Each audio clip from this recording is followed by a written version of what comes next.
Welcome, everybody. Hope everyone's doing all right on this Thursday. Um, Big welcome, and thanks for the TPC for having me here today. If you want to find out more on how you can contribute to the TPC, visit the pipelineconference.com. Uh, Today is the second day of a two-day series covering the topics around Kubernetes and orchestration and Terraform for pipelines for animation and visual effects. So if you missed Tuesday's presentation featuring Alex Hatfeld and Juno Effects, keep an eye out for that video being uploaded to the TPC's YouTube channel. Just a reminder thing, we're going to record this, and again, the next week or so, that'll be uploaded. And then later in the first quarter of the new year, we will have another series around AI and ML and visual effects and animation and game studio pipeline. So keep an eye out for those dates coming soon. But today, I'd like to introduce a few speakers. Tom Spalding, Chief Growth Officer at Effectual, where he is the co-founder. And Tom possesses a deep cloud business development experience, as well as the ability to articulate the impact of technical strategies and transformations and migrations on real-world business considerations. His business insights and technical qualifications have proven invaluable for customers ranging from Fortune 500 companies to small public sector customers. He's held numerous technical certifications in AWS Cloud Solutions Architect, as well as a Google Certified Professional Cloud Architect. Later on, we'll be hearing from Liv, Senior DevOps Engineer at Netflix. Dr. Liv, he's a Senior DevOps Engineer at Netflix. His PhD thesis was on biomedical multimedia, focusing on network telemedicine for radiology. He's one of the innovators behind Genome One, one of the Southern Hemisphere's first accredited provider of clinical grade genome sequencing. And then he led the charge into highly automated clinical pipelines and cloud computing there, and he moved that knowledge over into one of Australia's first cloud rendering pipeline at Animal Logic. He also runs SIGGRAPH's Cloud Native Computing User Group, so you can find him there on the Discord channel if you want to talk to him at any point. And there's a lot of other industry leaders from ILM and Marvel and Walt Disney Studios in there as well. So in addition, we'll be hearing from Oliver Dunn. Unfortunately, he couldn't make it here today, so we'll be having a pre-recorded video. He's the technology pipeline supervisor for feature animation at Netflix. So I want to welcome everybody today.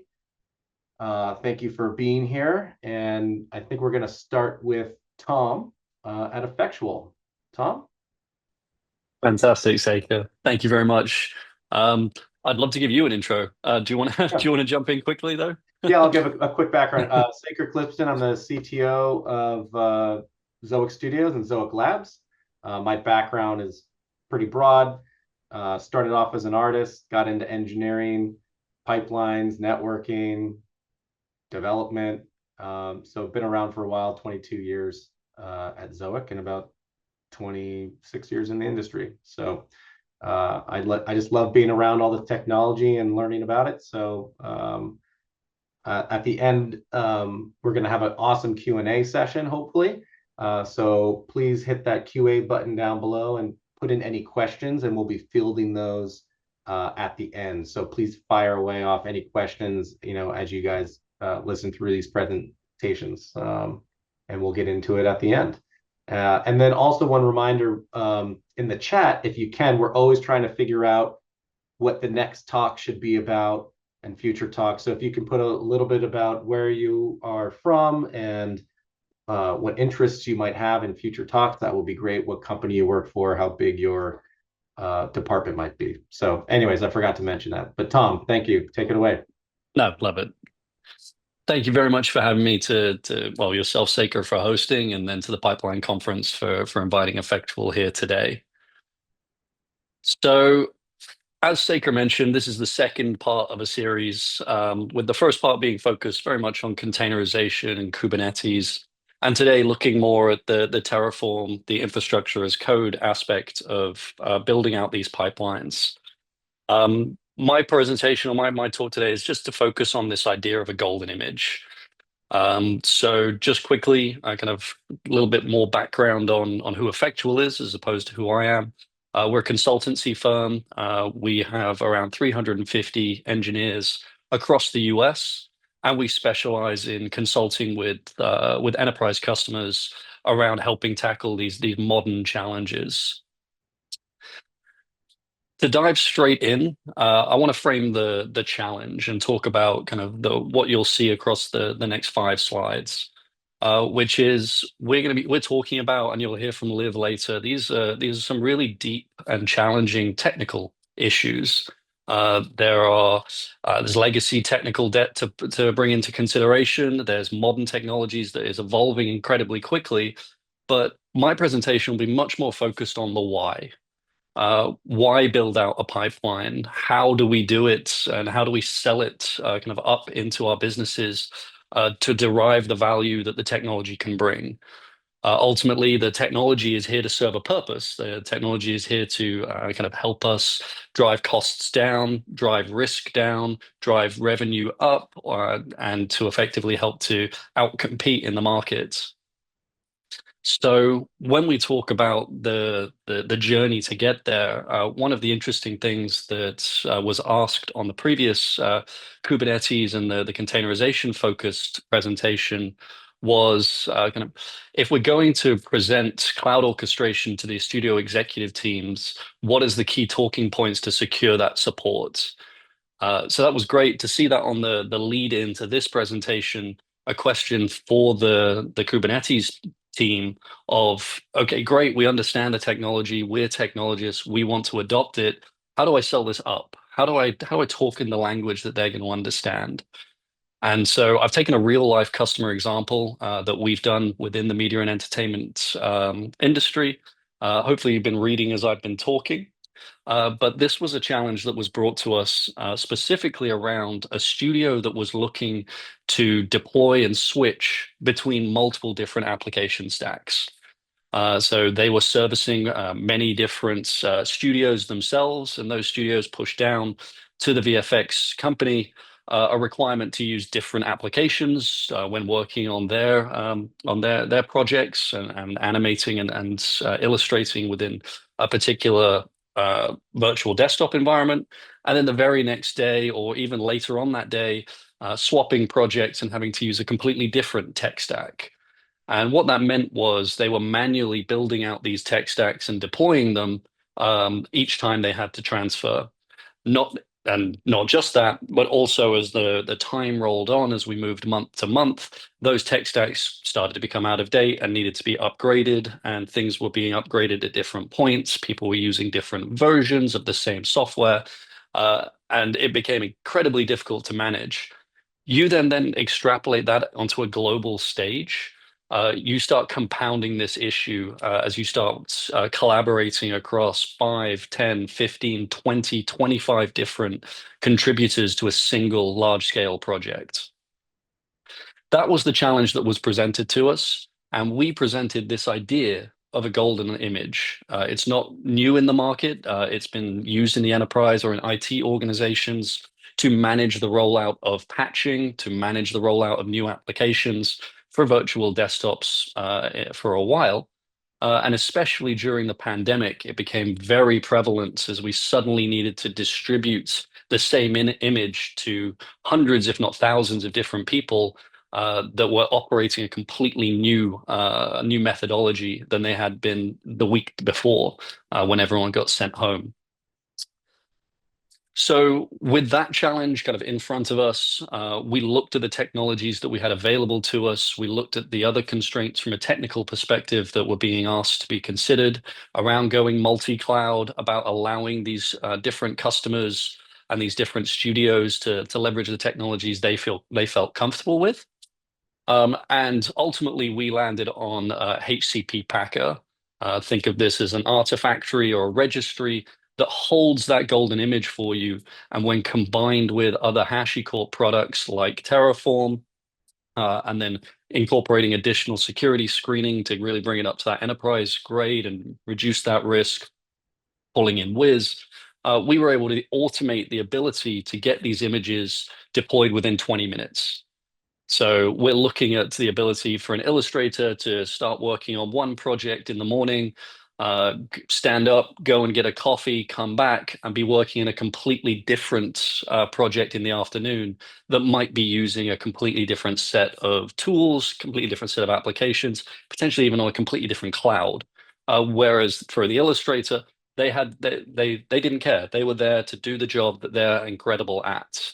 And the technology was there to underpin that and support them. So that's us framing the challenge, framing the solution of what this golden image pipeline is able to achieve. And so the second thing I'll do is kind of talk about how we get there. Um, the idea of eating the elephant, the idea of trying to tackle something that is incredibly daunting when you first are confronted with it. I mentioned I pulled out one of the questions from the presentation on Tuesday. I'd like to pull out a second one that came from the audience.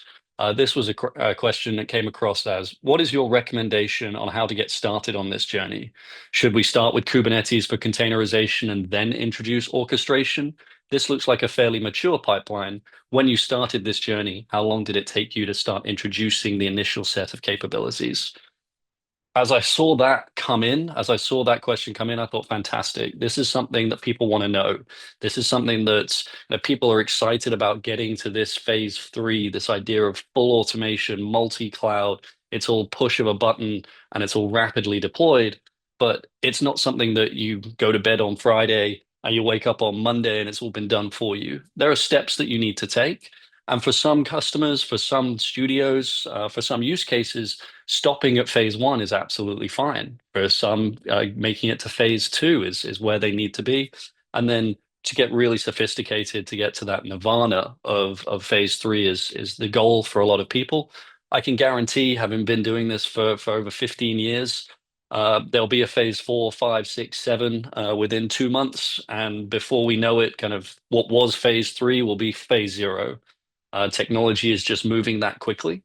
But the first thing that I'm going to mention before I walk into phase 0 is this is where a lot of the market is today.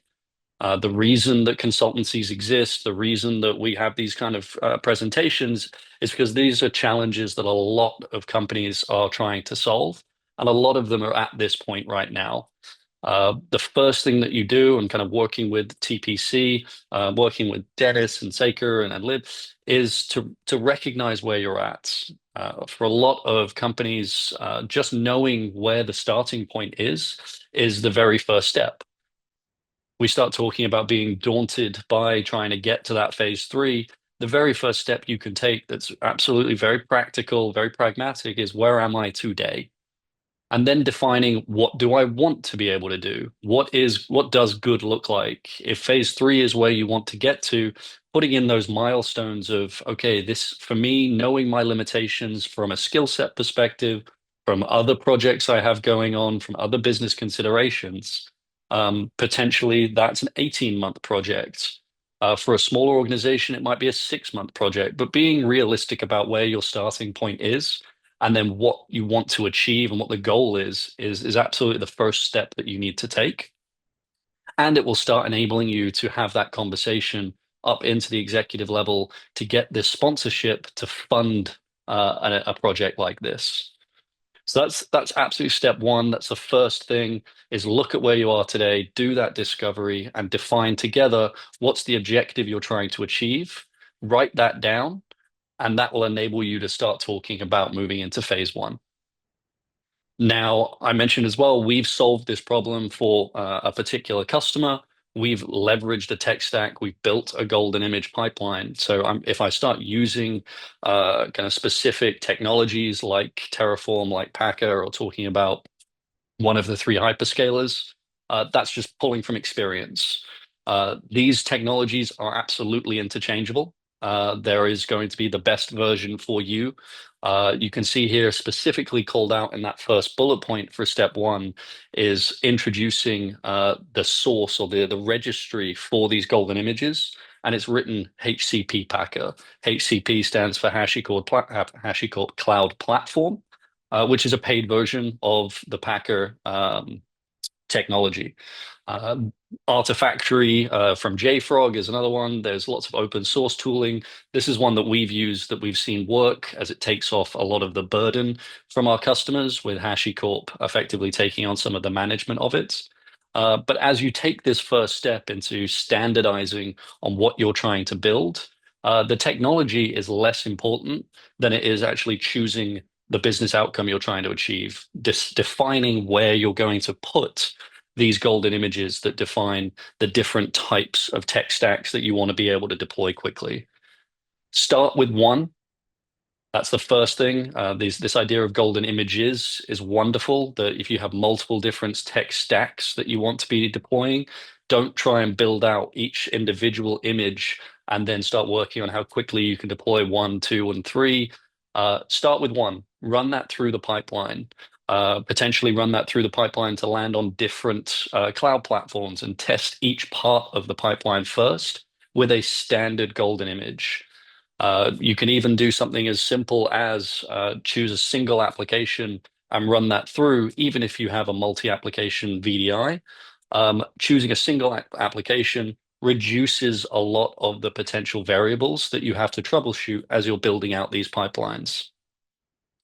I do recommend at this point thinking about security and compliance, depending on the organization that you work with and you represent. This might be an absolute requirement that is pushed onto you. If you're from a smaller one, potentially it's a secondary or third afterthought. But a lot of the time, when you work with some of the larger organizations, they're going to mandate that to you, and it's a lot easier to build security in as job zero than it is to retrofit it at the very end.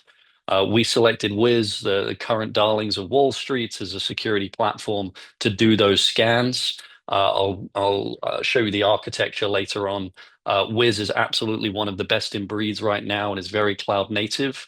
It does work across all three clouds. But the main point here is, as we're into phase one of building out these multi-cloud or these multi-image golden pipelines, is to put security as job zero so that you don't have to retrofit it later. It's absolutely one of the things you should be considering as part of phase one.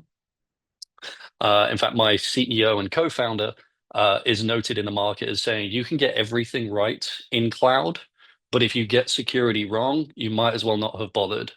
I mean, one of the most famous hacks recently was with CrowdStrike, a security provider themselves. So nobody is immune.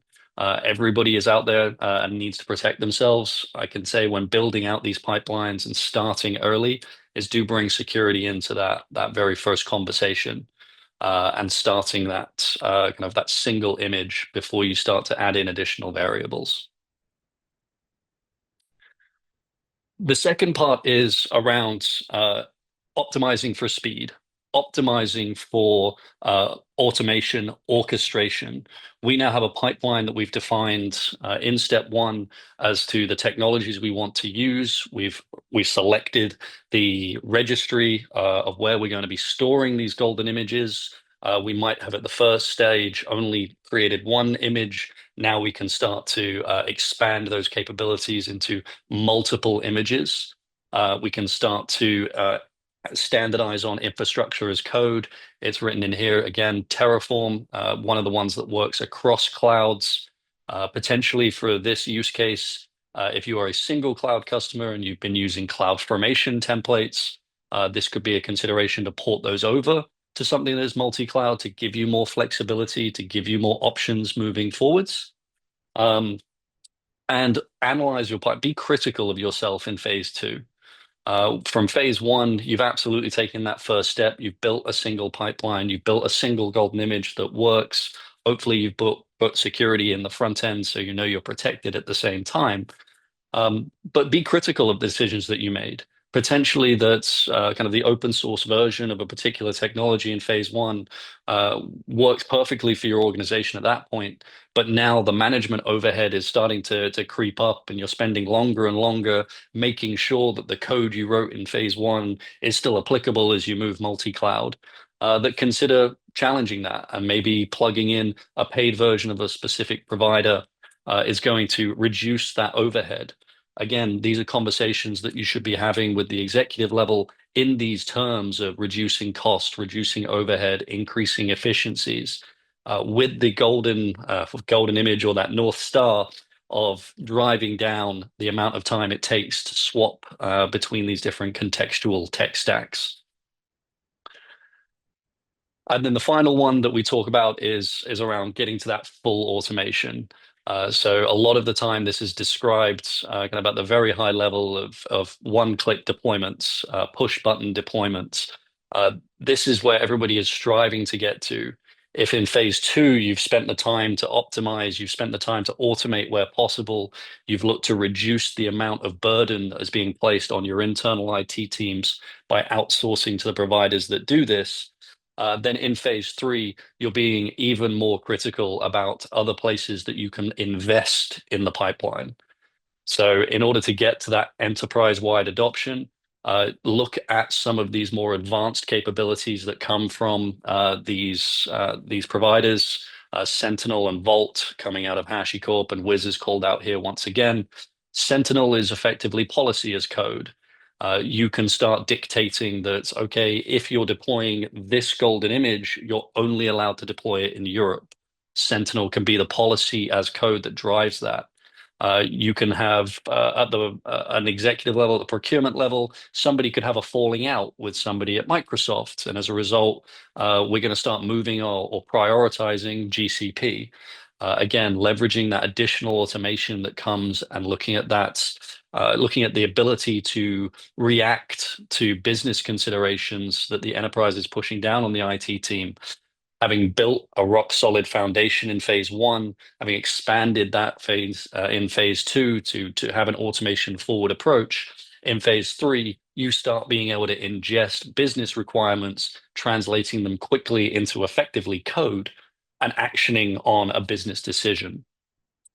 The final thing about phase three is, and I mentioned this earlier, there will be a phase four, a phase five, a phase six. So for the moment, because that doesn't fit wonderfully in a slide deck of ad infinitum, assume that phase three is an ongoing phase. This is something where continuous optimization is required in order to keep servicing the needs of the business, of the users. Think about what would happen if you from one day to the next 5x'd the requirements that this pipeline had to take hold of. So imagine you have three golden images that serve three different studios. If your sales team suddenly went out and secured 15 new projects, all of them starting on Monday, how would your pipeline hold up?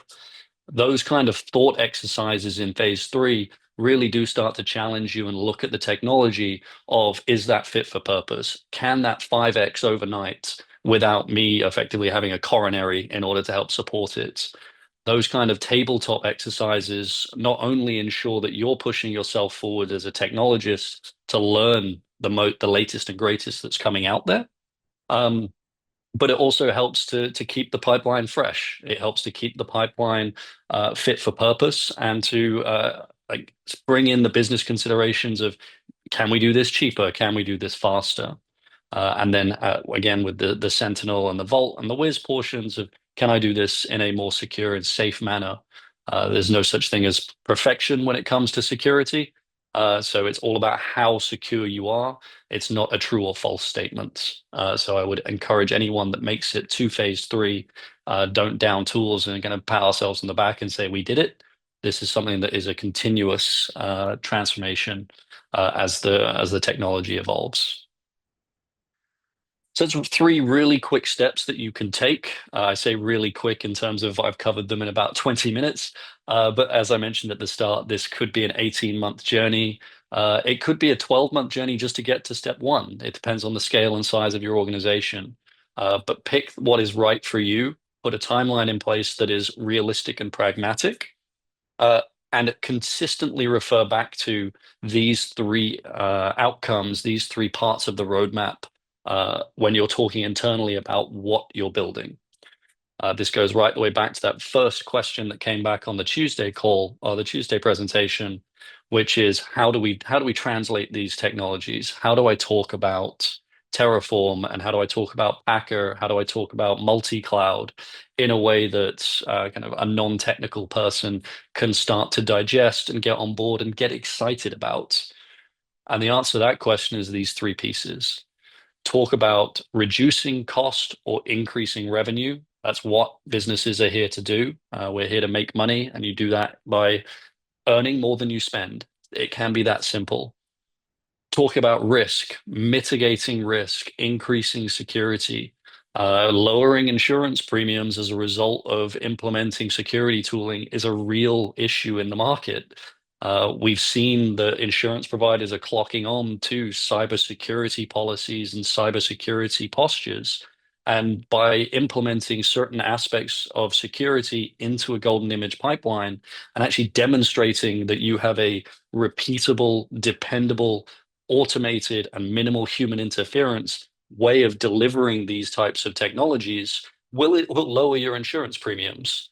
There's a direct correlation between risk and cost, and from an insurance perspective. And then, as I mentioned as well, nobody wants to be on the front page when it comes to some of these vulnerabilities that are out there.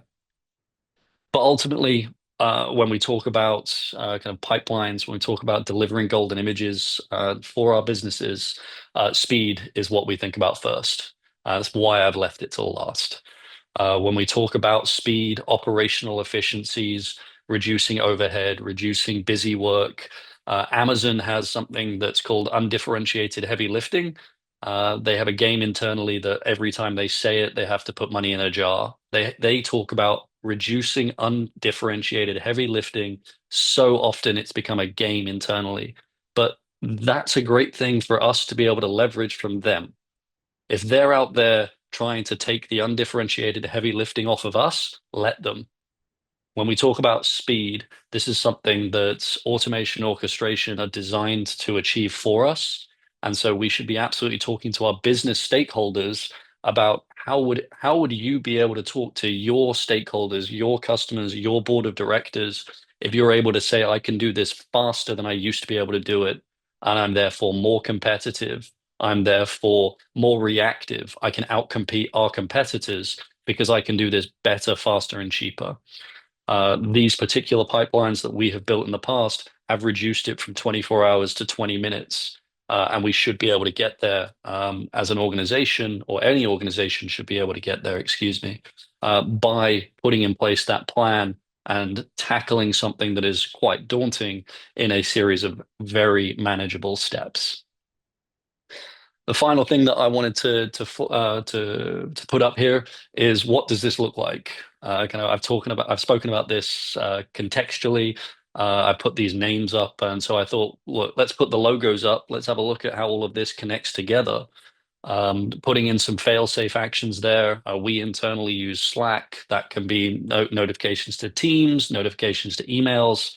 I wanted to make sure that, kind of especially on the recording, that people can pause here and they can ingest this from an architectural perspective of how these different technologies plug in together.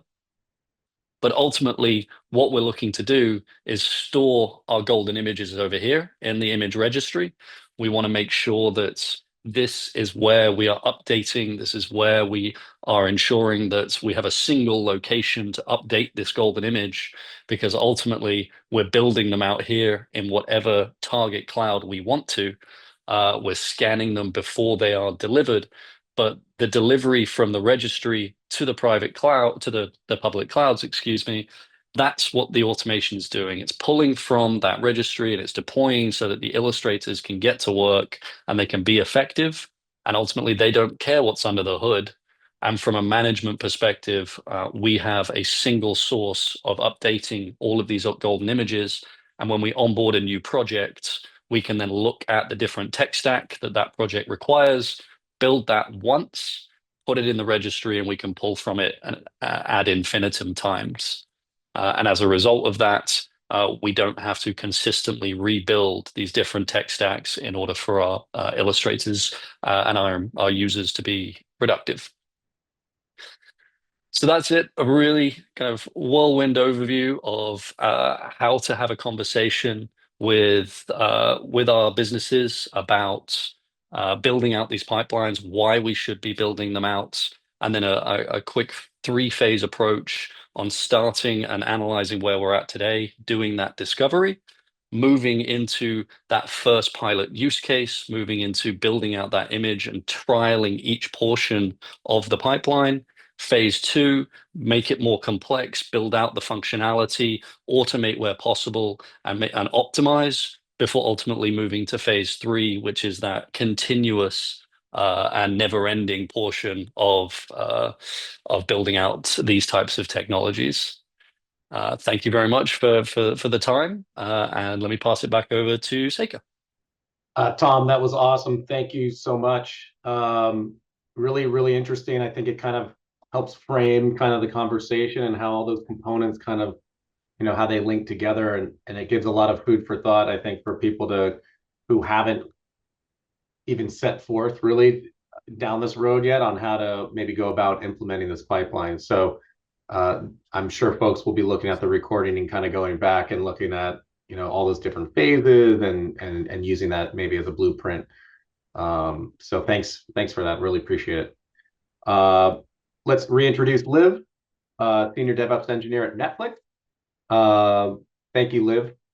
Really excited to see this presentation. And again, Liv will also be playing a pre-recorded video from his cohort, Oliver Dunn, pipeline supervisor at feature animation at Netflix. So stay tuned for that. He'll be playing that video after he gives his presentation. So thanks, Liv. Do we want to give people a chance to, we've got some hands up. There's a bit of some questions coming in. Yeah, I was looking to see if there was any questions coming in here, but we might want to save that to the end. No, that's good. Looks like Fran would like us to press on, so we shall. Awesome. Thank you. Let me try and, oops, it's over the top of my play button. Here we are. Is that coming through? Is that coming through okay? Yep, looks good. Yep, we see it perfect. Thank you. All right. So thank you, everybody. I think it falls to me to take the next step of kind of talking about how this applies in a real world context. And in so doing, I think we're going to come at this from a couple of different directions. Basically, my team, so as we noted at the start, I will be speaking, and then I'll be playing a video recording from Oliver Dunn, who will be sort of tackling the other end of this. So Dennis, when we discussed this, told me that really there's a lot of people in the audience who are still at what Tom described as phase zero, and looking to justify and leverage the adoption of the stuff to kind of allow them to scale their business. And I think it makes a lot of sense to present some of those early wins from our team and our takeaways in order to give people that context. In addition, I'd like to kind of come at it from the other end of, once you have some level of infrastructure as code automation as a baseline for your business, the kind of capabilities that gives you in this specific industry context to leverage Terraform not only as an infrastructure building tool, but as a way of automating and propagating and adding compliance to workflows that have heretofore been reasonably chaotic and that form the backbone of some of our technical pipelines. So yeah, let's launch right into it from here. So first of all, hello. I've already been introduced, so I won't belabor the point, but I've been at Animal Logic, which is now kind of transitioned into a sub, which has become a company under Netflix, and become sort of the key animation studio component of Netflix, to create original content under that banner. We have been working towards infrastructure as code and automation in our pipeline for the past 6 years, or as long as I've been there. Obviously, this was triggered by the capability in the first place to begin using the cloud and resources that we can rent as opposed to building out everything on-prem. But I guess a very good starting point would be, where were we before that? So where we were before that is Animal Logic had two main sites, Sydney and Vancouver. And we actually had two different approaches to how we handled infrastructure across the two sites. So Sydney actually had and currently has a data center on premises. We had a very custom built, tailored solution whereby we had shipping containers that had been converted into something of a unique setup that ran a whole bunch of compute on premises, and we managed our own chiller farms, uninterrupted power sources, gensets, etc. And we were dealing with high power costs, and of course, running this infrastructure. And on top of that, we were buying a great deal of infrastructure because essentially we were trying to do it all ourselves. Vancouver was different. Of course, the city is a little more tightly packed. They had an arrangement in place whereby they would co-locate their data center with other large studios.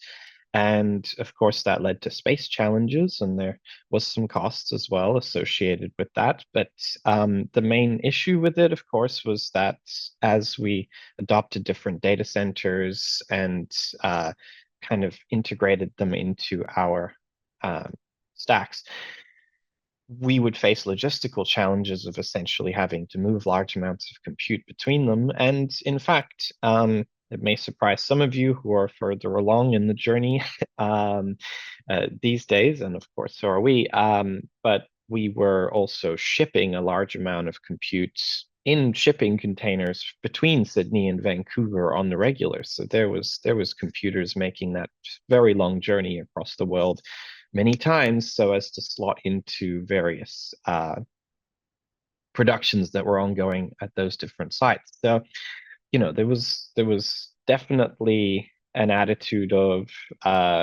hardware being king at our studio before we kind of implemented these measures. And that's why I think it's important, especially if some of you are at the stage, to kind of talk about why we changed and how we changed and what it did for us. So, of course, the really big and one could say obvious, but I think it does need to be kind of articulated. Capability that comes out of this is densification, right? Especially of on-premise resources or of sort of rented data warehouse sort of resources. Basically, if we only commit to about 50% of the projected compute requirements that we have on shows, because the shows tend to consume in sort of a natural bell curve, there is essentially a lot less equipment to amortize and to buy up front. Essentially, you want to think of it as you have a certain peak requirement, right? That's the top of that mountain there.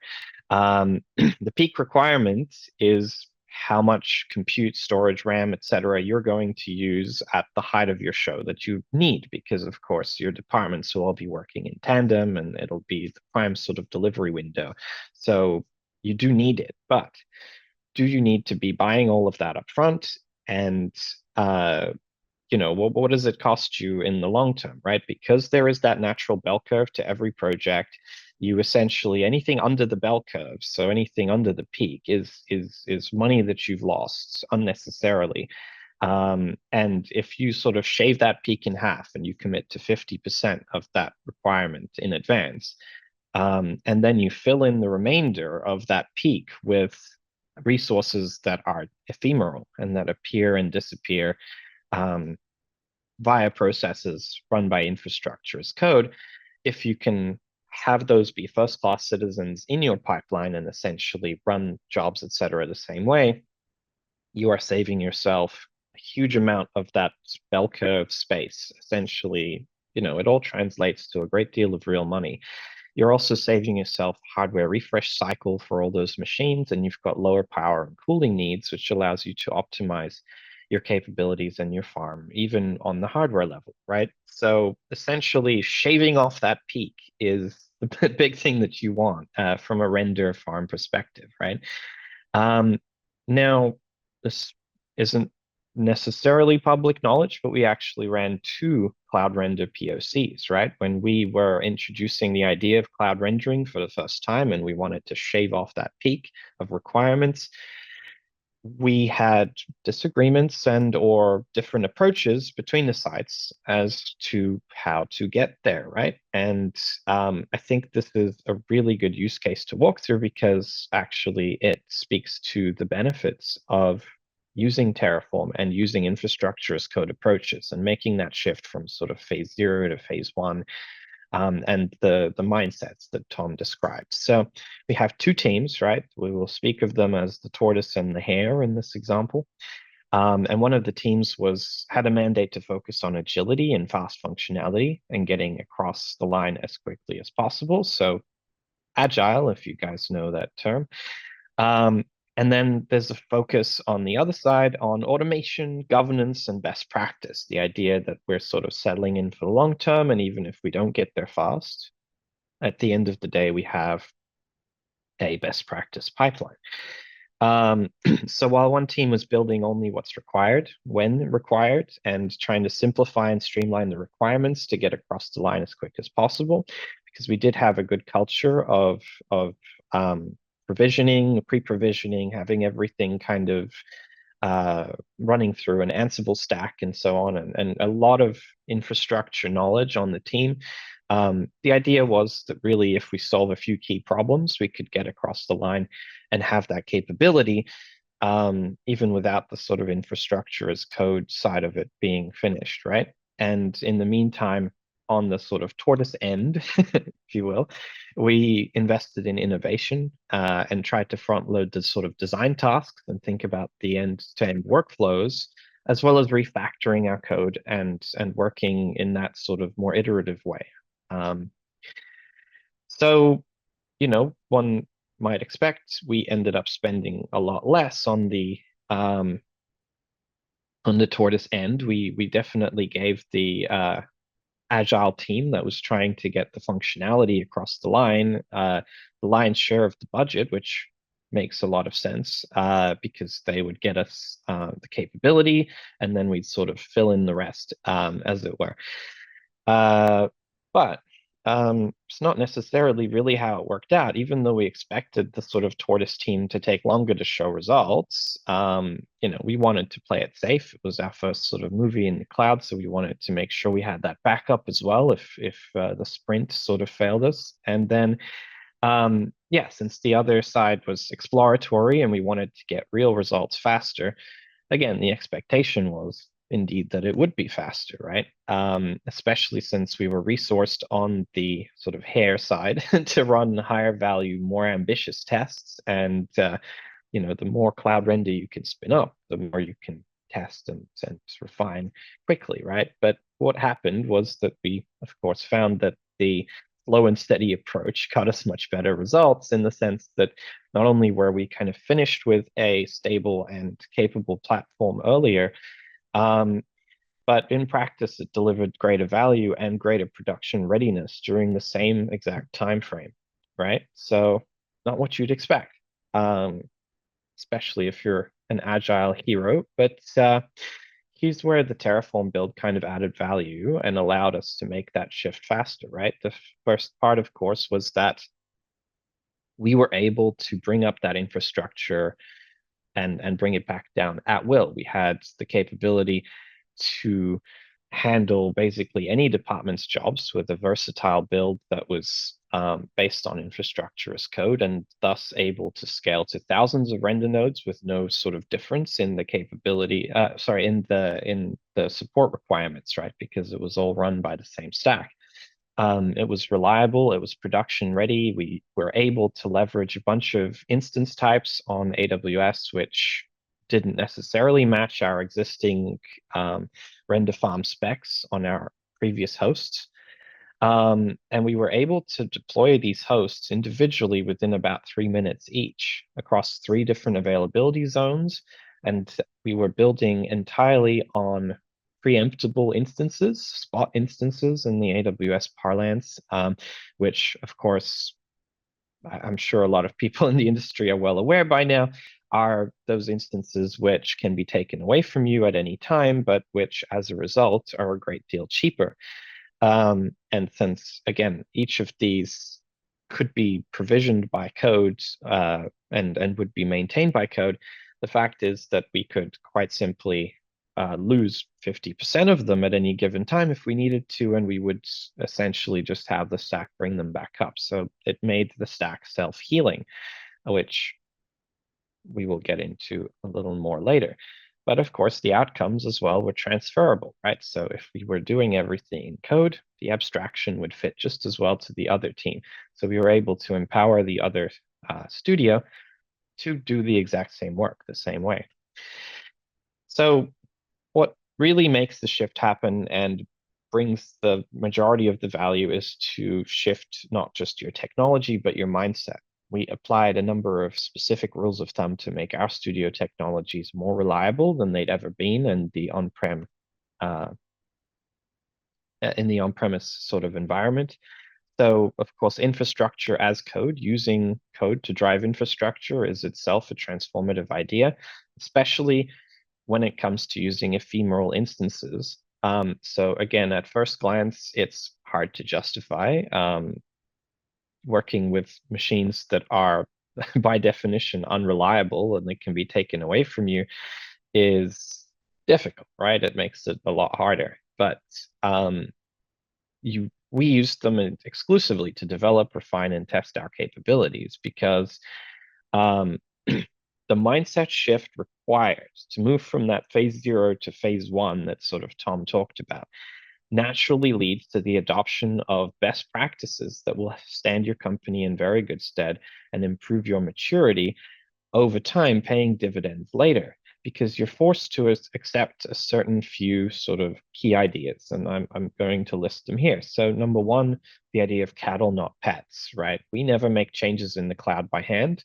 It would be quite silly to make these changes by hand at this level of scale that we want it to operate at, but also because the machines themselves will just go away, right? If you don't have a repeatable setup, you're effectively just kind of throwing away manpower and effort, right? So infrastructure as code scripts generate every part of the build. And as we can take down cost drivers at will, there's no spend incurred when our environment is not in use. We're just paying for the connectivity, but everything else can go away. So the idea of cattle, not pets, while a brutal sort of metaphor, is, you know, you're not treating your computers and your workstations as your pets, as pampered, as something you've put a lot of effort into.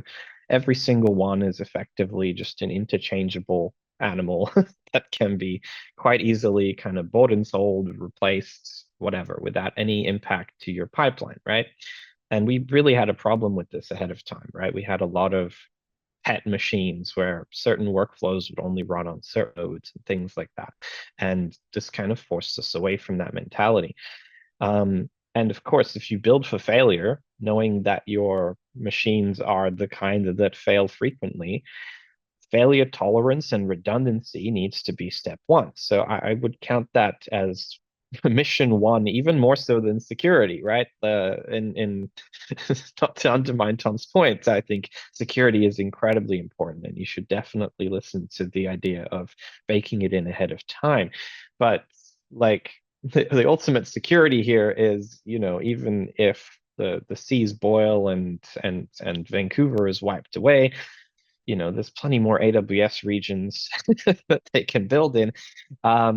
And because we've built for those spot instances and with those in mind, and under the assumption that they can be taken away at any time or they can just fail, we had to build those fail safes into every system, right?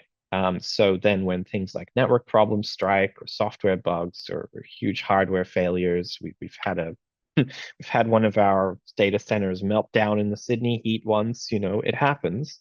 But when these things happen, they're no worse and no different to just spot instances going away, right? So it changes your mindset. And at Netflix, presaging some of the later stuff. At Netflix, of course, there is the concept of doing this at massive scale all the time. It's called chaos engineering. And the idea is that they, even if they're not using resources that fail, they will induce failure in resources just to create this mindset and this capability. So if Netflix is willing to just shoot all their servers and just to see what happens, and they do it en masse all the time, you could see how confident they are in their failure reduction mechanisms. And that stems from this mindset. Similarly, when it comes to health checks and auto scaling, again, it drives what is really a self-healing capability, right? And encountering any issue which breaks our render pipeline and affects less than 100% of the nodes, because the nodes are designed for failure, effectively the cluster is self-healing. We have had issues where we had certain scripts that would just fail like 25% of the time, and we couldn't figure out quite why. There was some sort of race condition. But guess what? Those machines would just fail to come up. They would disappear and new ones would take their place. And, you roll the dice often enough, you have a system that works, right? 100% of those come up good in the end, right? So effectively, you are insuring yourself against all kinds of errors as a side effect of applying this sort of best practice. So that's very much worth taking into consideration as a benefit of this kind of strategy. So what does it actually look like? So if you're not familiar with Terraform, which presumably might be why you're here in part, as the complexity of our build increased, we kind of broke it down into a number of different modules. And essentially, the reason for doing this is not unlike doing it for software in terms of breaking it up into microservices. You can create fit-for-purpose blocks of code that are specific to particular functions, and you can scale them individually, and you can use them differently depending on circumstances. So the first folder in the list there is Veer caching. Of course, we started with a caching appliance known as a Veer as our key form of caching. As Microsoft made it exclusive to Azure, we pivoted onto sort of open source alternatives. But regardless, the capability there is to create a cache host that acts as a read-through cache. So you essentially read from the cache, and if it doesn't have the files, it will get them, but only the first time. And then the next time the file is requested, it'll come from the cache, right? Which is very important when you're driving compute that is reading from on-prem storage, but residing in a remote location, right? You don't want that file to come up the pipe more than once. But essentially, by splitting out the build into sort of the Avere caches and the render farm as separate units, we were able to essentially change the assignment of how many render nodes to one cache node, etc., and then manipulate that dependency based on what was best for us. Similarly, breaking out network components, database components, etc., you could build those parts of the stack separately and configure them separately, and have different code against them. Now, this is what Terraform code looks like. If you haven't seen it before, essentially it is a set of resource definitions. So it's not top-down code where you read and execute statements one by one. Rather, each of these resources will potentially depend on other resources, in this case, certain variables and certain scripts and so on. And Terraform's mode of execution is to determine the dependencies between these pieces, and then make a plan. In fact, you incur this plan by running something called Terraform plan. It will create a sort of state where it essentially will look at what's currently in the system that you are deploying into, and what you are essentially asking to be in that place. And it creates a list of changes that will get you from A to B, and it orders those changes on the back end based on what's dependent on what. So if I require that render node AMI, which is the sort of image that Tom was talking about, if I require that in order to build the test nodes for my instance cluster, that is going to be done first, regardless of where it appears in the code, right? So Terraform essentially determines the order as and is able to execute in parallel, in fact, when things don't have a dependency. So if theoretically every resource in the stack were to be independent, all of the resources would come up at once, right? And then essentially you're able to review the plan, see what gets created, deleted, or modified, what it's planning to do, basically, and then run a Terraform apply to push those changes into any of a number of environments. We're talking about Google Cloud, Azure, the hyperscalers generally, but also things like vCenter, like if you use vSphere, those have providers. We currently have a set of modules that allow us to build on any of these.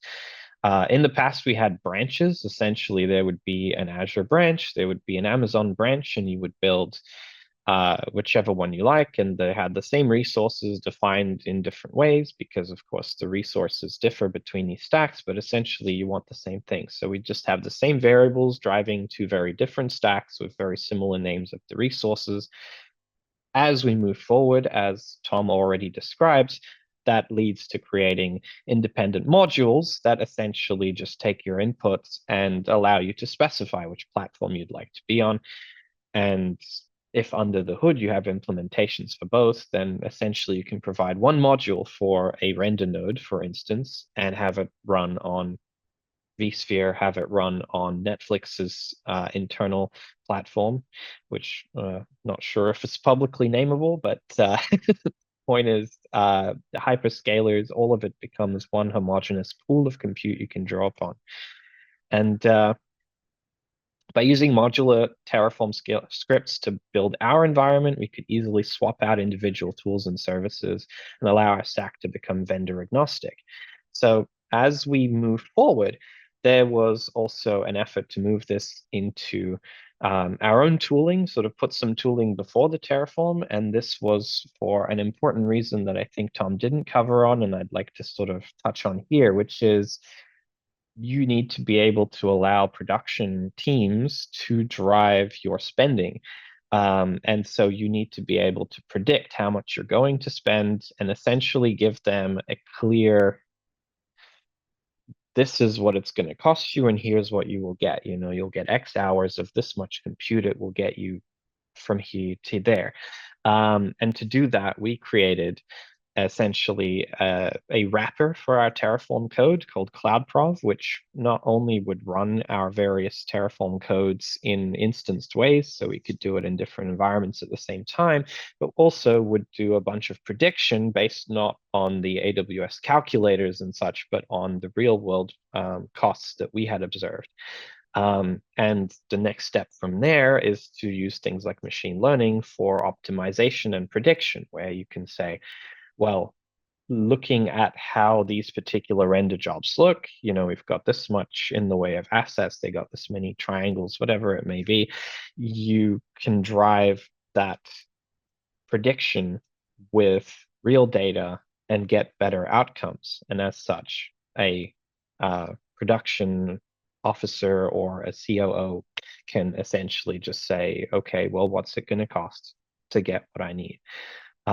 And I think this is where you're able to start breaking some limits and realize the true value of things like Cloud Render.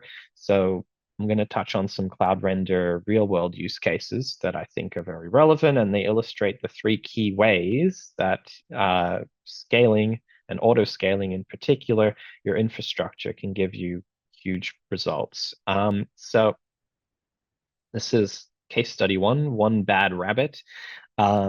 We were doing Peter Rabbit 2 was kind of our key film that first utilized this sort of technology. When it comes to character effects, we had a number of rabbits from the previous film that had relatively modest memory requirements. course, having been part of an older pipeline as well.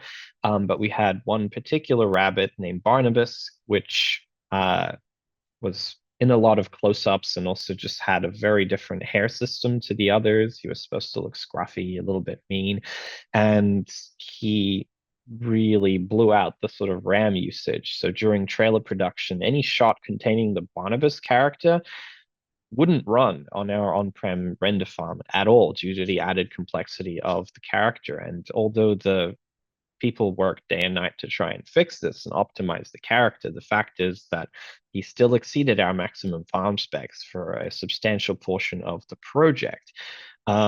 So to save artists time, maintain quality, and resolve the issue, what we did was just break that limit, right? We spun up much higher spec render nodes in the cloud, moved the shots onto those machines, and there they completed as normal, right?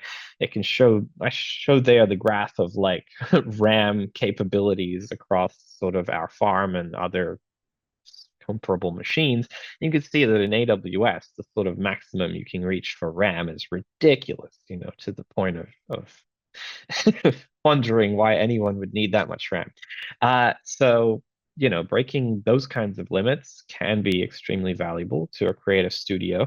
But an even more common use case is, of course, things like farm weights. So farm weights in our system just represent kind of the weighting of how much compute goes to any one department.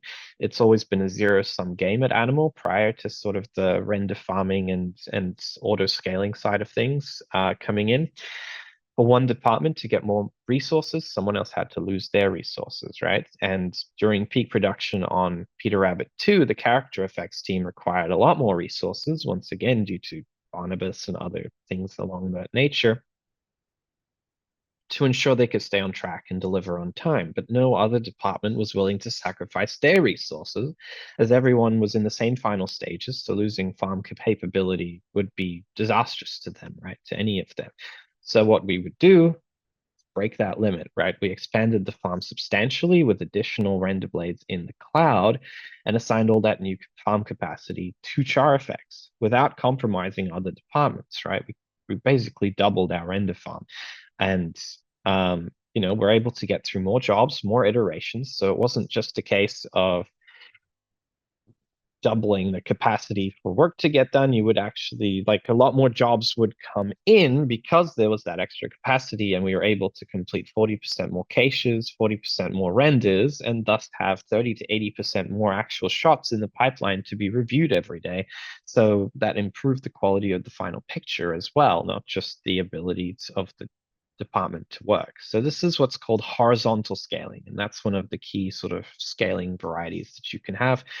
And yeah, it consists of adding new machines to a cluster on demand to do more work in parallel.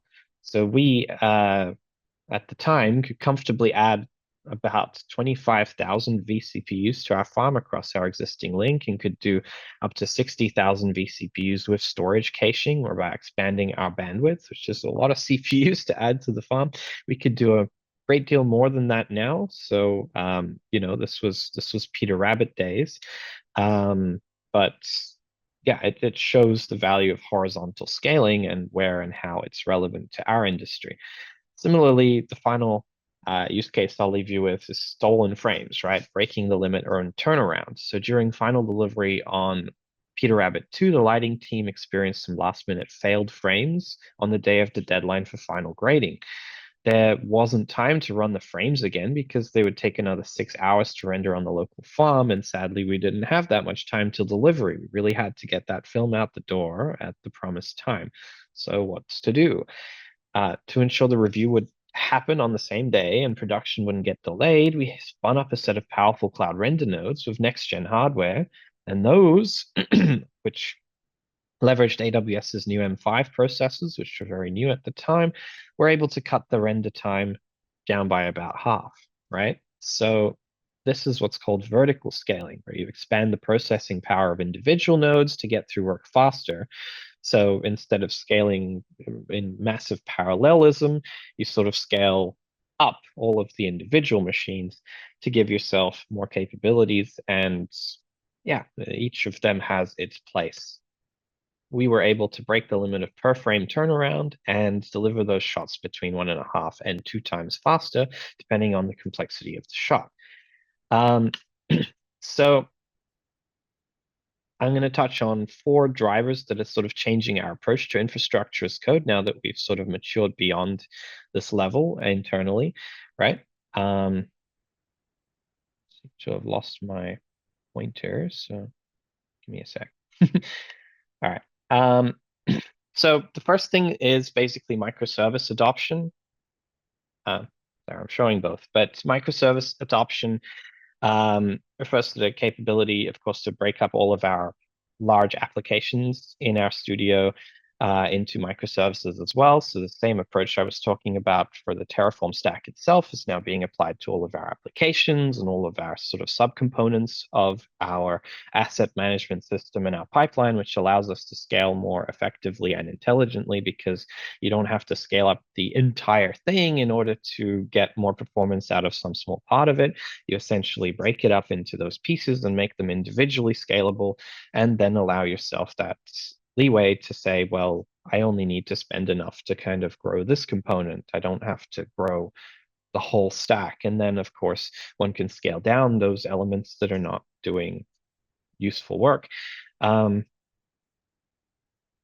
on top of that, when looking at it from a point of view of like Cloud Render, for instance, you know, the key capability that takes you from A to B is the ability to actually treat those render nodes individually as well. So instead of thinking of it in terms of big chunks of compute of 40,000 vCPUs or whatever, having your systems be flexible enough to say, I'm working with a set of individual systems and I don't need these anymore, allows you to scale very fine-grained. And that fine-grained scaling is extremely helpful.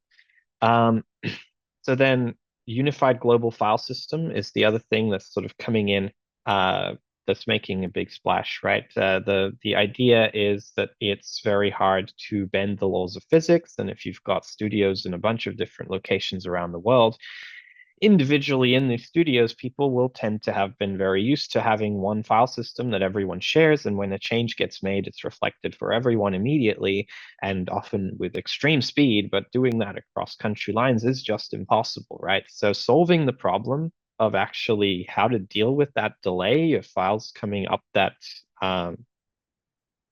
pipeline and actually the database side of it as well, and ensure that everyone everywhere is seeing the same state with sane and effective conflict resolution and eventual consistency, meaning that the systems guarantee that they will end up in the same state, even if they aren't right now, is an aspect of sort of separating metadata from data and getting that across the line and doing things like the caching that I talked about, where you enable read-through caching on everything and you allow that to become part of your stacks, and you make the assumption that the data that you see might not be there yet, but you are seeing the latest form of the data and you can be relatively certain of that.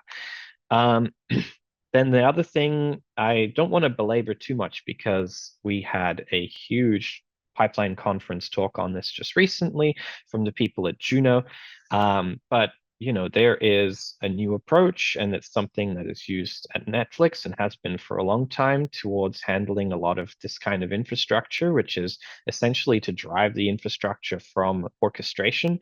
So rather than have resources be defined in code the typical way that I just described via Terraform, the next step and part of that move to phase 3, even phase 4, is to create the sort of self-healing on the fly and auto-correct drift and be able to unify your application, like your software application and your infrastructure stacks, and offer direct API integrations by essentially treating your cloud resources and other sort of resources as extensions of an orchestrator, like a Kubernetes cluster. And essentially, there is almost no difference from the perspective of those systems between a piece of software that's being blue-green deployed, let's say, where you roll out a new version and you might change 80% of the hosts, see what happens, change it back, etc. And your infrastructure, where you might treat it exactly the same way. The Kubernetes cluster is able to autocorrect your infrastructure, not by sort of running a stack and getting a plan and kind of revising or rebuilding your stacks that way, but by treating them as if they were a software tool or a container running inside of an orchestration system, and essentially auto-remediating constantly and endlessly, which these systems are designed to do. So that is often positioned as being like the superior kind of evolution of this workflow. I would challenge that. I would say that the Terraform approach is good in a lot of instances.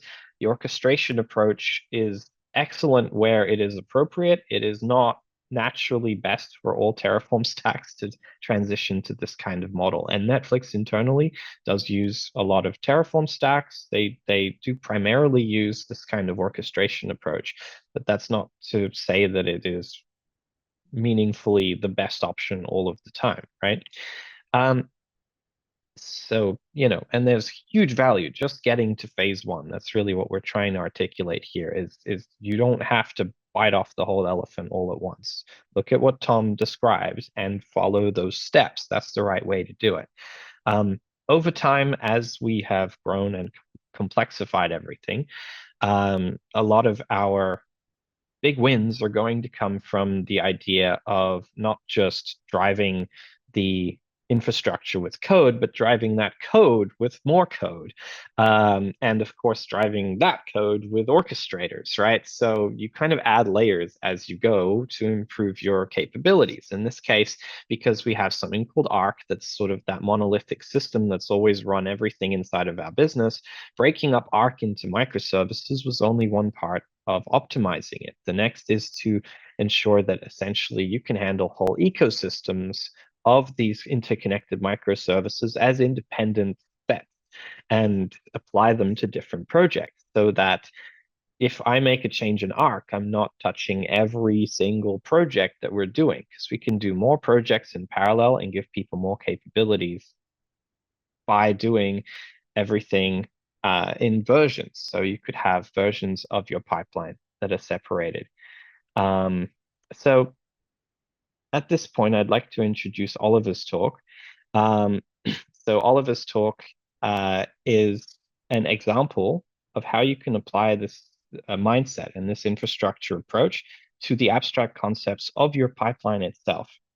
And your pipeline, in this case, would be the specific pipeline that is inside of your organization. So essentially, I think the cost of entry to doing this kind of management with a Terraform is to write a Terraform provider, right? If you can CRUD your resources, create, read, update, and delete them, and you have a standardized way of doing that, you can generate the HCL files to manage any kind of infrastructure and any kind of code and any kind of system in the same infrastructure as code approach. So that's what gets you from a basic pipeline for a studio to a pipeline infrastructure as code. Let's play Ollie's Thank you, Liv. Yeah, we have about 15 minutes left. Hopefully folks can stay around a little bit longer for Q&A, but here we go.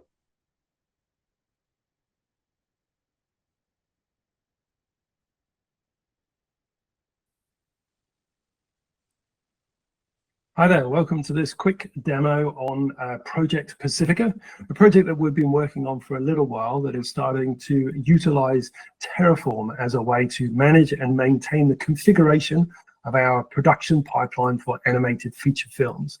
So my name is Oliver Dunn. I'm the Production Technology Pipeline Supervisor, and I will be taking you through this quick demo. Okay, so let's start with a bit of history and look at why we endeavored to start a project like this. So historically, the configuration for our productions has been split across three main areas. So we've had a comprehensive live database that's had configuration in it for a long time, and we're able to use that as certain parts of our configuration. We also lean on GitHub as a way to manage configuration. So we use source control to version up and have certain amounts of files in GitHub that we use for configuration. And then we also have assets, as in files that are checked in on disk, managed by the database as well, but they are files rather than live configuration. And these also have bits and pieces of configuration in them as well. And all of these are kind of pulled together to define the configuration for a certain production. Now, this diagram is massively oversimplified.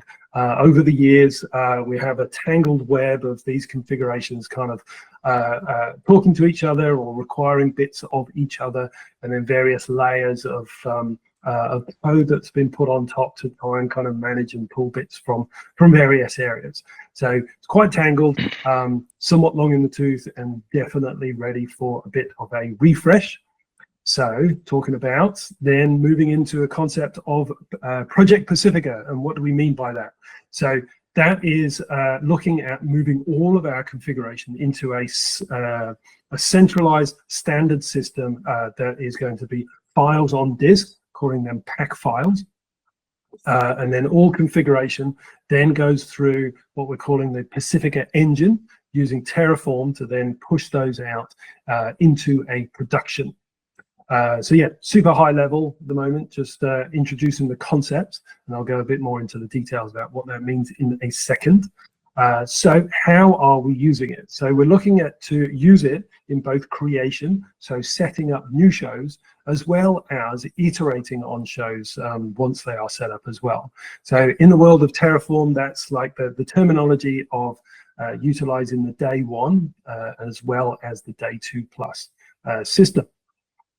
And yeah, so to reiterate this concept of all of the configuration is moving into these pack files, pack, PAC as in pipeline as code. That's the concept that we're talking about here. And then Pacifica engine, which I'll show you the details of what that is and what it is more than just using Terraform, to then push that out into the real world and have that usable via our productions. All right, so let's have a bit of a look at how that is working. So we start with the pack files, and importantly, these are not HCL files.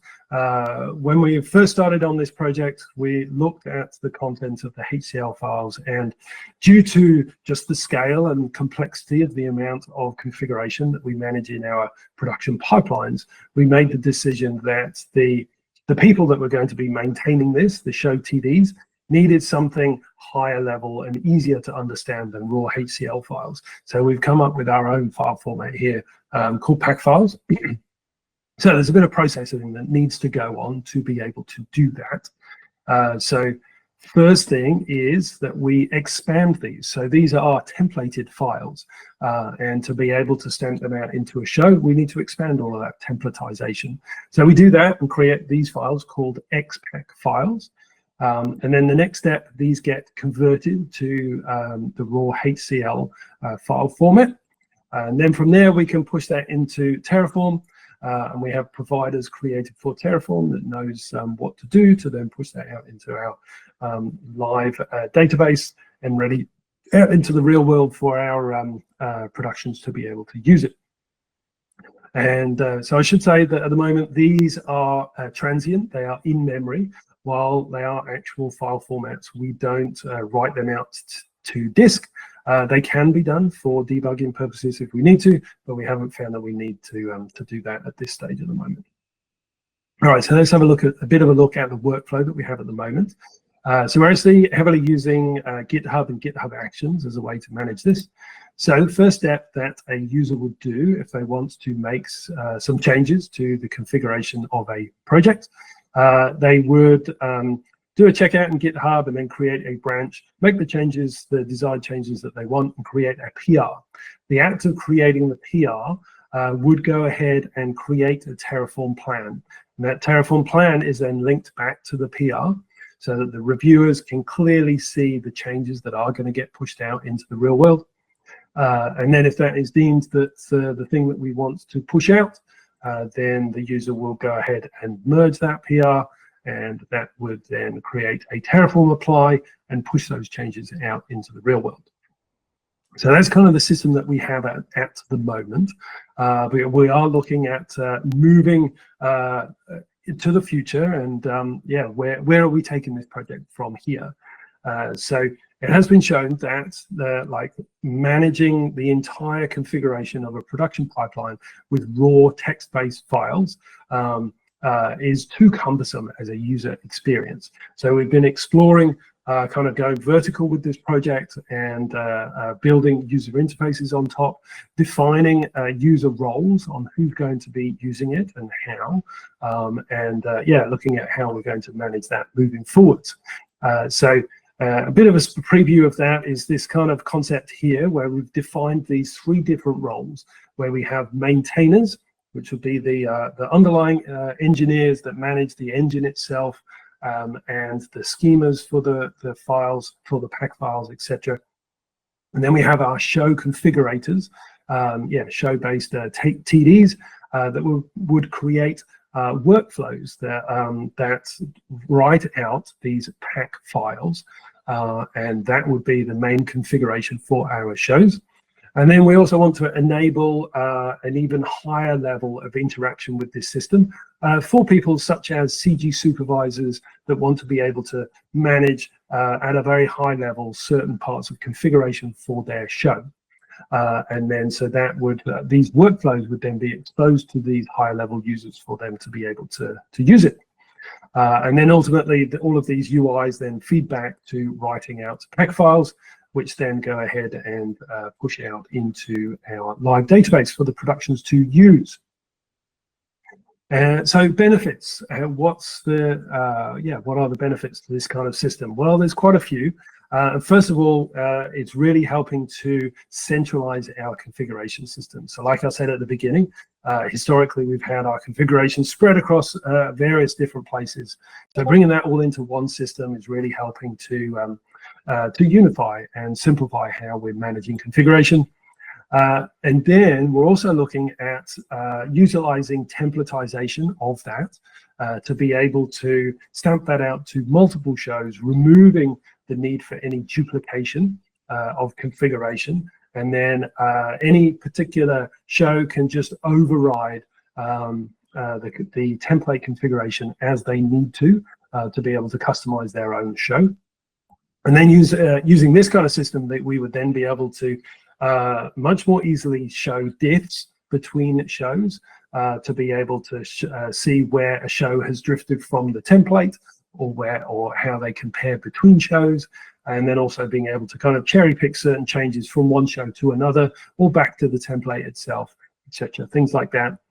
And then also finally, as we are starting to move more and more to cloud-based infrastructure, so our live database that I've been talking about has been an on-prem instance for a long time, which has made it a very stable, kind of centralized core bit of technology. But as we move to the cloud, that is going to become much more transient, which makes it much more flexible for us to be able to spin up and tear down instances of that. But it does mean that there's a need or want to be able to move the template of our configuration out of that live database and into files on disk that can be then used to stamp out those transient instances of our database to various different locations. Okay, that is it. Thanks very much. It's a very quick high-level intro into yeah, the Project Pacifica and how we are using Terraform. Awesome. That was pretty awesome. Liv, I think if you're there, let's and Tom, let's jump into a Q&A real quick. I know we don't have much time. Maybe we can, if folks can stick around till around 2:45. Hopefully we can get through some questions. So there was one question about, Packer image registry. That's HashiCorp's. What other alternatives are there out there, Tom? Yeah.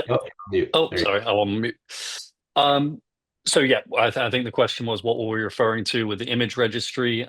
For us, that was HCP Packer, designed to centralize and manage Packer-built images. Each one of the clouds have their own kind of proprietary built-in one. I can't remember the way It's that like the vernacular. AWS ECS or something. I forgot. Image registry. Uh, Yeah. Image registry, I think, is what it, because Docker ECS is Hub. Elastic Container. So yes. And then Artifactory is the other one that comes up very often from JFrog. So ECR is one of them, and then Google's is Google Artifact Registry. Cool. Sorry, we had a little technical difficulties, so I don't know if folks can post into the actual Q&A. It's But the chat, they said. The Q&A yeah, seems to be you know, working one of the fine. questions was how do you guys handle you know, ownership of it? There's a kind of a lot of questions around this, Liv, like you know, how big of a team do you have building out something like this? And then how do you handle, you know, keys, ownership, building in the cloud, you know, who owns the code, checking it in? How do you guys handle a lot of that? Especially with people coming and going, like people writing code, maybe they set up a service under their name and they're gone. Do you keep that running? Are you Yeah. afraid to break something? You know? So the fact is that in our cloud environments, we tag everything with owner names. And when something is like backed by Terraform, we've stopped even putting human names on it. It is Terraform that owns it. So in a sense, like the more you define these things, the more of it is infrastructure as code, the less you rely on sort of a human owner. And the fact is that in our enterprise, we've had a DevOps team that has always been very small. Like at Animal Logic, we have tended to operate more as attachments to other teams than as independent, like as our own team. And I think that is the best practice for DevOps, right? You shouldn't be maintaining a system like this. You should be able to hand it off to a group of people that are stakeholders, right? So in our case, we stopped managing and owning the cloud computing stack as soon as we had that CloudProv piece in place. So once we had the estimation system in the background and we had the capability to make the system sort of instanced and have like multiple copies of it running, we had our digital resources team, so the people who were handling the farm weights and the sort of metrics and assignment and everything, those same people became the owners of our cloud render stack, and they were managing it using the tools that we built for them. So it became more of a platform. And I think that's the right way to think about it, is sort of consider the implementing teams to be platform teams and have it be a self-service infrastructure in so much far as possible. Does that answer it? I think so. Yeah. You touched a little bit about a veer. So, you know, when you're going through those slides, is your storage still located on-prem and you're caching up into the cloud? You know, how are you spanning that currently? So we're investigating a number of solutions to try and take us beyond that read-through caching model. And there are some very good tools on the market right now that are purporting to create these global file systems. And if you do have one core system backing your storage, I don't want to name names, but there's a lot of storage providers where if you use their storage on both ends, you're able to get some of those benefits. So yeah, there's that. But generally speaking, we find that a primitive approach of simply essentially using Linux servers that are keeping a running cache and reading through them, even without the sort of additional feature set of a veer, is enough to allow us to drive a very large stack of cloud compute from a limited set of like on-prem storage systems. The only worry is really that the more simple you make it, the more sort of those nodes are tied to the cache. Like if the cache dies and it's just a straight NFS read through, all those nodes are burned, right? If the cache goes, and the cache will go at a large enough scale. So you have to be ready to deal with the fallout of one of these storage systems going down, and that's the downside of this approach. And yeah, that's something that Weta found on Way of Water. It's something we found. It's not easy to solve, and that's the driver really to try to go to these more complex solutions. How are you handling I don't the responsibility load? It seems obviously in a scenario, you know, a pipeline like this, the responsibility is more on a DevOps type person than say a traditional systems admin who's reliable on the networking and the storage and that sort of thing. Like there's a lot that can go wrong in code, and trying to hunt down when something happens during a render. People start pointing fingers. Like maybe walk us through how you've been handling that from a troubleshooting perspective. Like my render's not it's not working on submit. Like how there's so many different steps now in this process. Where do you go from there? Well, it's really building for failure, right? Like if I have a CloudProf system that's able to spin up something in Vancouver or in Sydney, if everything goes wrong in Vancouver, I could still push the job to Sydney, right? Like I find that the more things are that separated and independent, where there's not something that spreads out and takes everything down. They're very much isolated. So there are things that can potentially cause very huge disruptions that would affect both sides, large database failures, for instance. But that really has been for us an exercise in consolidation and centralization. The more reliable you can make that piece, and the more kind of it can self-heal and tolerate failure of subcomponents, the better. And again, that really drives you towards just putting more of it in infrastructure as code. I know it sounds like I'm just spooking the same thing over and over, but like if the networking stuff is in infrastructure as code, you're less reliant on those network engineers and so on as well, and they have an easier time managing your systems because you can bring up and down like a DNS domain or a set of VPCs or whatever. And security, like what Tom talked about. If you get your security side of it right, then like an attack and a failure look very similar. If you build for failure, like different types of failure don't really matter, right? It's just failure, and you know how to deal with failure. So if you can shift workloads, if you get shift workloads, if you have modular components where you can say like my VM thing, is currently configured to push to AWS, but all of AWS just went down. Can I push to my on-prem infrastructure with the same code, right? Like that's, in that case, I could just buy a bunch of Dell compute and be up and running tomorrow. Like it's that kind of thing. If you just need that confidence, and I think the more you put in the code and the more modular you can make it, the better you are positioned for stuff like that. How do you handle resource exhaustion? I know, our cloud pipeline is more built around Apache Mesos and our containers, and we use a lot of Google Compute, and we run up against different zones running out of compute and failures and that sort of thing. How do you meet that demand when you guys are trying to scale up? Do you look for those failures, and how do you do that? So there tend to be adjacent regions that you can work with there, but really the answer is to be multi-cloud, right? Like we have had in Sydney, we have had situations where our on-prem data center failed due to heat, and we actually had an AWS failure at the same time due to the same heat.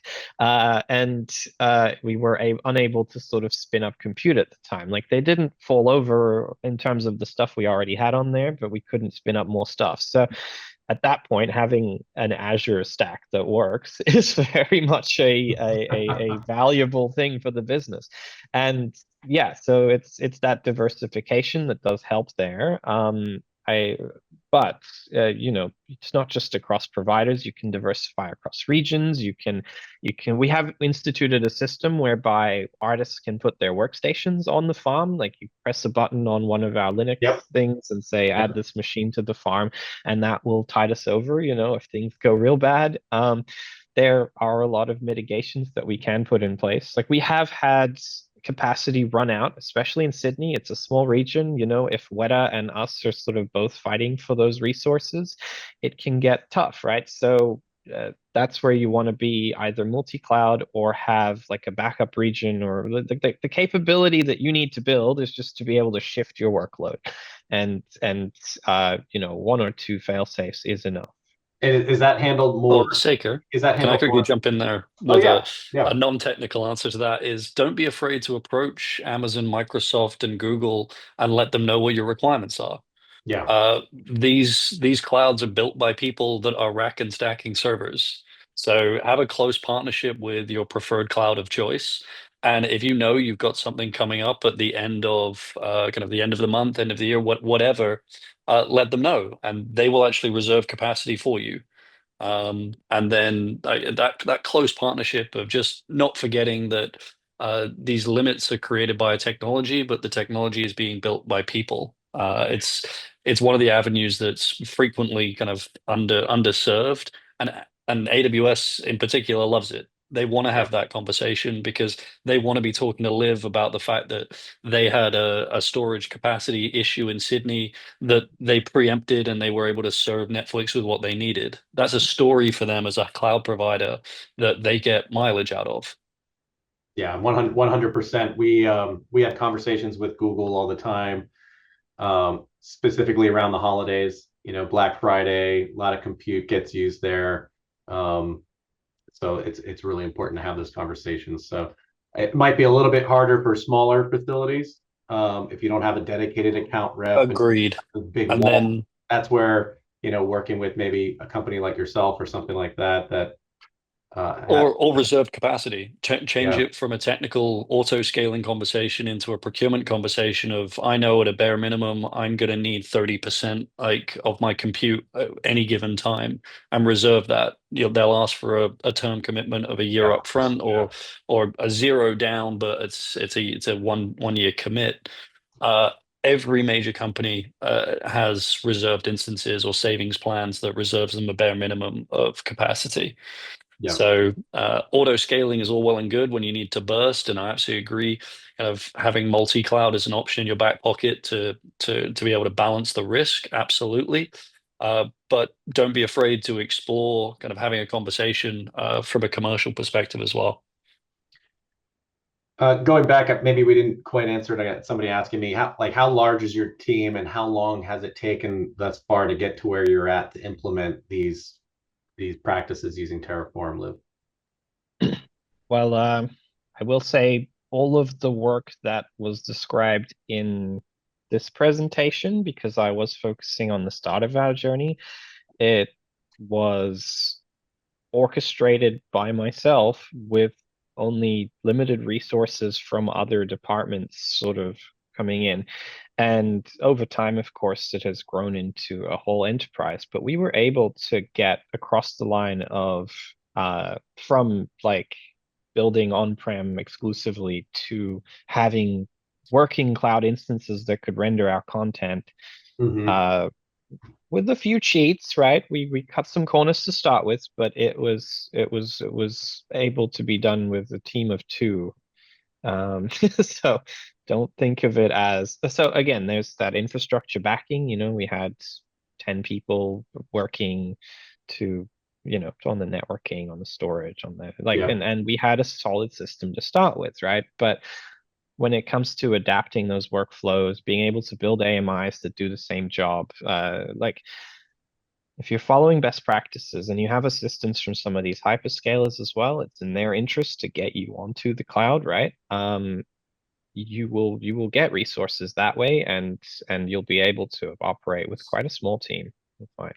Are there any resources? That was another question. Any resources out there for folks wanting to kind of start getting into using Terraform? Are there any recommended resources that you yourself maybe started off with?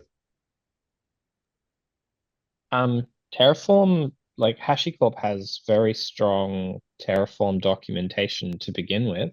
Mm-hmm. These days, Any online classes or any things that you in the past, the GPTs were terrible at Terraform, but I will say that some of these code systems are getting quite good at actually acting as trainers and walking you through how and why something works. So I would That's say don't discount that capability to just train yourself by having conversations with these agents, especially these days. The Terraform as well has a strong support from HashiCorp. They want you in their ecosystem, and I found that even before we were spending any money on Terraform, like while we were on the free product, like we had almost a year of service from them for free just to like help us build out and understand and improve the stack. And that was mostly in the form of advice and the like, but it's great to have that opportunity. And the cloud hyperscalers know the systems very well, right? They tend to recommend this stuff. There's now a community, an open source community around OpenTofu. Yeah, I was gonna ask They about that. are very much able to provide that sort of advice as well. You know, it's a vibrant thing. It's just building up. So, you know, whenever there's like a free alternative, there's a bunch of studios talking Yeah, about it. I yeah. suggest discussing it on our Discord, for instance. Fran has posted the link there. A lot of people, including myself, happily give advice on those forums. And yeah, again, I would start with the actual direct documentation before you start looking at classes and stuff. It is very good. So much of what's in the providers, like if you want to build your own provider and go the route that Pacifica is going and do what Oliver and them are doing, that's you really just have to learn Go, right? That's more or less where you have to go with that. But when it comes to Terraform itself, the straightforward just HashiCorp website has everything you need. And for AWS, sometimes you want to dip into their documentation for CloudFormation, where the resources don't give you all the information, because really it's all CloudFormation under the hood on their end. But that's, yeah, even then, I almost rarely go anywhere but the HashiCorp direct documentation site. Cool. Well, yeah, make sure everybody joins the Discord to answer more questions. I know I had some questions around pricing and how does Terraform charge for the use of their product and that sort of thing. But I know we have reached our limit here, so I want to big thanks to you guys. It was really informative, much appreciative for this, and looking forward to the next one. Thanks a lot for hosting us, Saker, and thanks to the TPC for putting this on. Hope it was helpful. Awesome. Take care, guys. Thank you.